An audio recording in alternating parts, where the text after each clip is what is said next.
ಇನ್ನು ಮುಂದೆ ನಿಮ್ಮ ನೆಚ್ಚಿನ ಧಾರಾವಾಹಿಗಳ ಫುಲ್ ಎಪಿಸೋಡ್ಗಳು ಸನ್ ನೆಕ್ಸ್ಟ್ ಆಪ್ನಲ್ಲಿ ಮಾತ್ರ. ಅಲ್ವಾ? ಪ್ಲೀಸ್ ನನಗೆ ಅರ್ಥ ಆಗೋ ತರ ಮಾತಾಡು. ನೀವು ಅಗಸ್ತ್ಯನ್ ಜೊತೆ ಇರೋದೇ ರಿಸ್ಕ್ ಅಂತ ಹೇಳ್ತಿದ್ದೀನಿ.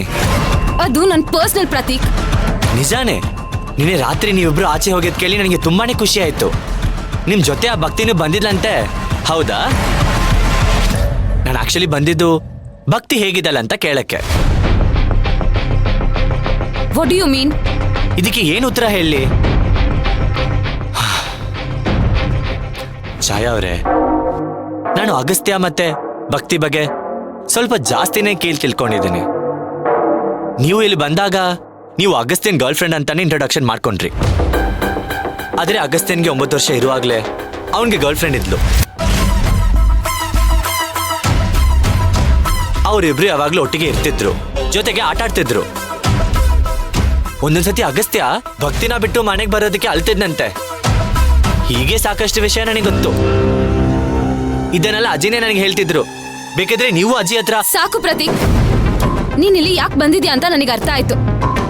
ಓ ಮೈ ಗುಡ್ನೆಸ್, ಇಷ್ಟು ಬೇಗ ಅರ್ಥ ಆಯ್ತಾ? ಒಳ್ಳೇದಾಯ್ತು, ನನ್ ಕೆಲ್ಸ ಕಮ್ಮಿ ಆಯ್ತು. ನಮ್ಮ ಅಗಸ್ತ್ಯನ್ಗೆ ಆ ಭಕ್ತಿ ಅಂದ್ರೆ ಅಲ್ಲಲ್ಲ, ಆ ಚಿಕ್ಕಿ ಅಂದ್ರೆ ಪ್ರಾಣ.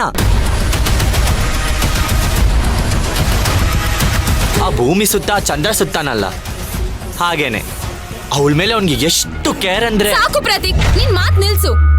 ನಾನು ಹೇಳ್ಬೇಕಾಗಿರೋದನ್ನ ನಾನು ಇನ್ನ ಹೇಳೇ ಇಲ್ಲ. ಅಷ್ಟು ಬೇಗ ಕೋಪ ಮಾಡ್ಕೊಂಡಿದ್ದೀರಾ? ನನ್ಗೂ ಅಗಸ್ತ್ಯ ಭಕ್ತಿನ ಹಚ್ಕೊಂಡಿರೋದು ಇಷ್ಟನೇ ಇಲ್ಲ.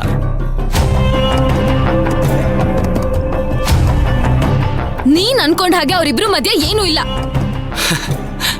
ಛಾಯಾ, ನಾನು ಹೇಳ್ದಿರೋದನ್ನ ನೀವು ಸುಳ್ಳಂತ ಹೇಳ್ಬೋದು, ಆದ್ರೆ ಕೊನೆಗೆ ನಿಜಾನೇ ಅಲ್ವಾ ನೀವು ಒಪ್ಕೋಬೇಕಾಗಿರೋದು?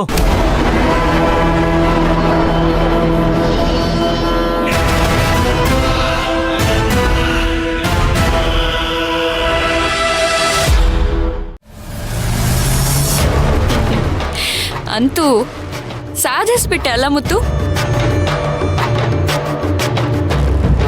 ಎಲ್ಲ ನಿಮ್ಮಂತವರ ಹರ್ಕೆ ಮೇಡಮ್. ನಿಜ ಹೇಳು, ನಿನಗಿಷ್ಟೊಂದು ಧೈರ್ಯ ಎಲ್ಲಿಂದ ಬಂತು? ಅರೆ, ಪ್ರೀತಿ ಮಾಡೋರ್ಗೆ ಧೈರ್ಯದ ಬಗ್ಗೆ ಕೇಳ್ತಿದ್ರಲ್ಲ ಮೇಡಮ್. ಅಲ್ಲ, ನನಗೆ ಅಷ್ಟೊಂದು ಧೈರ್ಯ ಇಲ್ದಿದ್ರೆ ಮತ್ತೆ ನಿಮ್ ಗಂಡನ್ ಮುಂದೆ ಬರೋಕಾಗ್ತಿತ್ತಾ? ಆದ್ರೂ ನಿನಗಿವತ್ತಿರೋ ಕಾನ್ಫಿಡೆನ್ಸ್ ನೋಡಿದ್ರೆ ನಿನಗೆ ಯಾರೋ ಬೇರೆಯವ್ರು ಸಹಾಯ ಮಾಡ್ತಿದ್ದಾರೆ ಅಂತ ಅನಿಸ್ತಿದೆ. ನಿಜ ಹೇಳು, ನನ್ನ ಥರನೇ ಯಾರಾದ್ರೂ